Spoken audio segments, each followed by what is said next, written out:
membangkitkan kesadaran ulang bahwa ini negeri adalah negeri kita. Membangun negeri ini adalah membangun umat Islam karena mayoritas umatnya Islam, ya kan? Kalau umat Islamnya terbangun dengan baik, otomatis negeri ini terbangun karena mayoritas tadi. Tapi kalau mayoritas Islamnya justru dipecah belah mau, ya kan? Atau tidak sinergi bersatu dengan lain, ini negeri akan hancur, akan diambil orang lain. Itu jelas itu. Assalamualaikum warahmatullahi wabarakatuh. Kita bertemu lagi di Sisi Pandang Masih Tanggal, sebuah channel yang melihat peristiwa dari sudut pandang yang berbeda. Negara, bangsa dan kemakmuran, hukum Allah tegakkan, hukum Allah. Jadi bagaimana nih supaya pemuda-pemuda tidak terpengaruh oleh pemikiran-pemikiran yang tanda kutip pada akhirnya merugikan pemuda itu sendiri? Ini banyak hal faktornya ya. Pertama tentu menanamkan nasionalisme itu melalui pendidikan, penanaman sejarah, ya kan, menggali jati diri bangsa sendiri. Harus. Oleh karena itu pendidikan sejarah atau mata pelajaran sejarah di sekolah itu harus diberikan dengan sebenar-benarnya. Jangan ada distorsi ya, atau bias yang lain-lain. Ya. Ceritakan sejarah. Kalau kita menginginkan bahwa Indonesia ini adalah Indonesia yang dicita-citakan dulu. Ya. Kalau itu dia memang sejarah harus diperbaiki dengan baik. Tapi kalau kita ingin cuma namanya Indonesia tapi yang milik bukan orang Indonesia lagi, macam Singapura misalnya, ya kan? Ya itu mungkin sejarah bisa diputar-putar. Jadi oleh tapi memang ini Ustaz ya, banyak pemuda ini memang tidak menyadari potensi Indonesia itu sendiri. Sebenarnya Indonesia ini kan sangat luar biasa kaya. Tapi karena mereka untuk mendapatkan pekerjaan sudah dalam kondisi yang tertekan seperti itu, sehingga mereka lagi tidak merasa Indonesia ini sesuatu yang membanggakannya. Ya, saya melihat pemuda ini sudah kehilangan arah. Karena nggak ada contoh di atas kan. Yang memberikan itu, arahan itu siapa? Buzzer-buzzer tadi sudah makin merusak ya, suasana. Kita mau contoh siapa sekarang? Jadi dari pemuda nyontoh apa dia? Dia belajar dari Google, dia belajar dari Genset, semua tinggal itu. Tidak ada lagi yang memberikan penanaman ideologis tentang nasionalisme.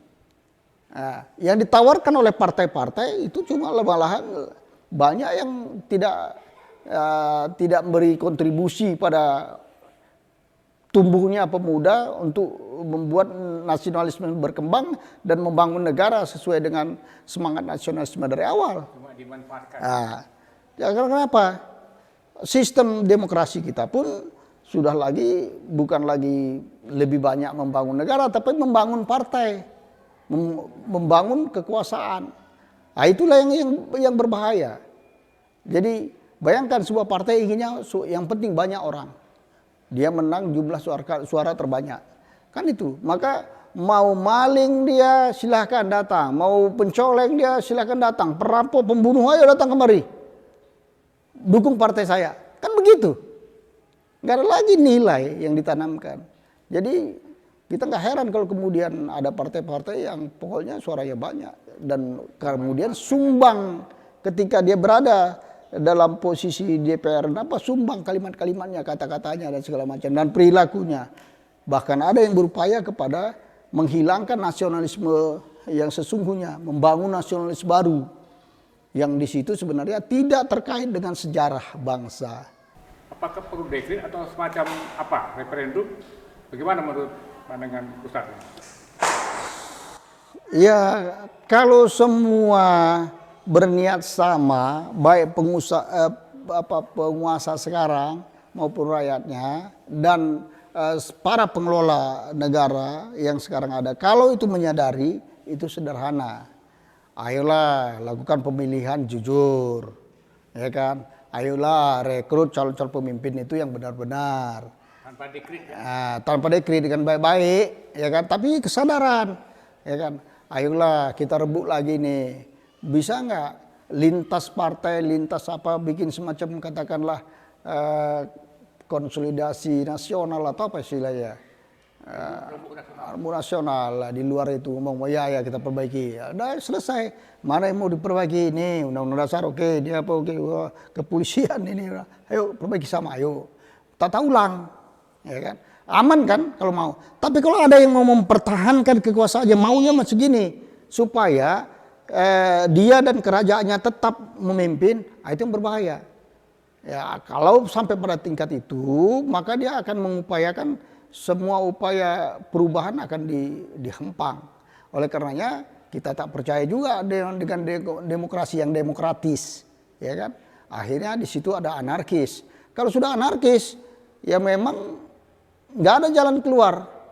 Kalau semua penguasanya sudah membangun demokrasi yang anarkis, nggak ada jalan keluar kecuali memang rakyat sudah tidak betah lagi, kemudian mereka bergerak. Ya itulah yang mungkin disebut dengan people power. Nah, disitulah apa namanya yang Mahfud MD mengatakan bahwa kalau demokrasi sudah anarkis, maka diperlukan orang kuat, ya kan? Babat dulu semua, yang penting untuk negara, babat semua, bangun baru. Kira-kira begitu. Jadi kalau memang nggak ada niatan, cuma malah niatannya adalah membangun kekuasaan, maka kecil kemungkinan demokrasi ini bisa berubah. Itu kira-kira. Ini sebagai kesimpulan terakhir, apa harapan Ustadz untuk kejayaan Indonesia yang dipelopori oleh anak-anak muda itu sendiri? Ya pertama ya saya tidak pemuda untuk kita semua ya, terutama yang tua-tua inilah ya, harus berpikir ke depan apa yang akan kita tinggalkan sama anak muda nih. Pewaris negeri ini kan mereka, pemilik negeri ini sebenarnya anak-anak muda. Meminjam istilah Walhi itu, bumi ini bukan warisan dari nenek moyang kita, tetapi adalah milik anak muda, generasi anak muda. Jadi milik mereka ini, janganlah kita rusak ya, milik mereka, ya kan. Ini yang tua-tua. Yang kemudian tentu kita memberikan contoh yang bagus lah, ya anak muda ini. Kita adalah guru buat mereka semua. Kita adalah contoh teladan bagi mereka semua. Jadi mumpung kita masih ada dan dengan rasa cinta kita kepada Indonesia yang tetap ada sebagaimana yang dicita-citakan orang tua kita dulu, ayo kita perbaiki sama-sama. Jangan mentang-mentang lah ya. Mentang-mentang itu tidak akan lama. Mesti ada juga nanti yang akan menentang itu. Ya kan, kalau itu yang terjadi akan chaos, pasti itu. Nah, jadi saya pikir itu yang pertama untuk yang generasi tua, ya kan. Yang generasi muda, saya mengajak kita untuk berpikir ke depan juga tentang Indonesia ini macam apa mau kita bangun. Tapi Indonesia ke depan itu jangan lepas dari jati dirinya, ya. Jadi landasan berdirinya ini apa? Kita ini siapa? Bangsa kita ini bagaimana? Bagaimana mau kita buat? Nggak perlu mencontoh yang lain, ya kan? Kita punya kemampuan. Nah, ya jadi artinya harta kekayaannya kita jaga. Harta kekayaan itu bisa dalam bentuk fisik, bisa dan fisik. Fisik itu mungkin harta kekayaan dari mulai hutan, gunung, laut, semualah tambang. Jaga ini. Nah, itu juga harus kita ingatkan kepada orang tua-tua kita, jangan dong harta kami dikasih sama orang lain, kami nanti mau ngapain gitu. Yang kedua, kepribadian. Kepribadian bangsa Indonesia ini jelas. Tidak sama dengan yang lain. Itulah jati diri. Orang yang beragama, pegang teguh Tuhan Yang Maha Esa. Jadilah Islam yang baik. Orang Islam jadi orang Islam yang taat kepada Allah dan Rasulnya. Orang Kristen taat sama Yesusnya. Ya kan? Ayo sama-sama kita bangun negeri ini. Jadi nggak ada salahnya kok, kita masih cukup masih kekurangan sandang pangan, ya kan? Kita dululah yang memulai pergerakan apa nih, yang namanya dulu kita mau berjuang, kita kan masih banyak yang perlu makan. Itu dulu diutamakan. Jangan pula mengundang orang lain malah ngasih makan dia, ya kan? Tahu kita sendiri kepayahan makan. Nah, itu kan satu yang sudah tak punya nasionalisme.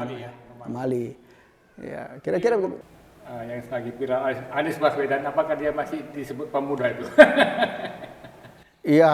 Layar. Saya nggak tahu usianya berapa ya. Usia dia sekitar 50. Saya kira di ujung-ujung pemuda lah itu ya kan. Kalau Mereka mengusung perubahan juga. Mengusung perubahan. Kita harapkan semua yang tampil ini, apakah Anies Baswedan atau yang lain, itu memang mengusung perubahan lah. Ya, kalau mempertahankan kekuasaan kita sudah jenuh lah. Ya nggak usah kita menutup mata. Siapa tidak mengeluh dengan kenaikan BBM? Siapa tak mengeluh dengan kenaikan sandang pangan dan segala macam? Siapa nggak mengeluh dengan biaya pendidikan yang tinggi, yang PHK dan segala macam, sesuka hati orang kita menggunakan tenaga kita. Apa itu dulu niat kita membangun negara, ya kan? Jangan. Jadi saya mengajak siapapun yang berkuasa, kasihan ini rakyat nih. Ya rakyat kita ini, kita inilah rakyatnya, bukan orang asing pendatang. Ya orang asing itu tinggal enak di sini, malah gajinya lebih besar, dia dapat kerja. Anak cucu kita tamat saja, boy, ini satu hal. Bayar pajak ke negaranya.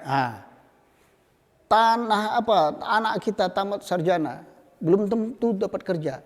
Ngemis dia bawa ini, bawa si ijazah. Tadi kita bahas tentang mereka untuk bekerja pun sudah sangat membutuhkan perjuangan. Ya, nggak kasihan kita. Malah mereka owner.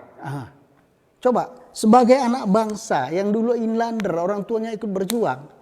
Anaknya sudah tamat sekolah, sarjana, apalagi cuma S1.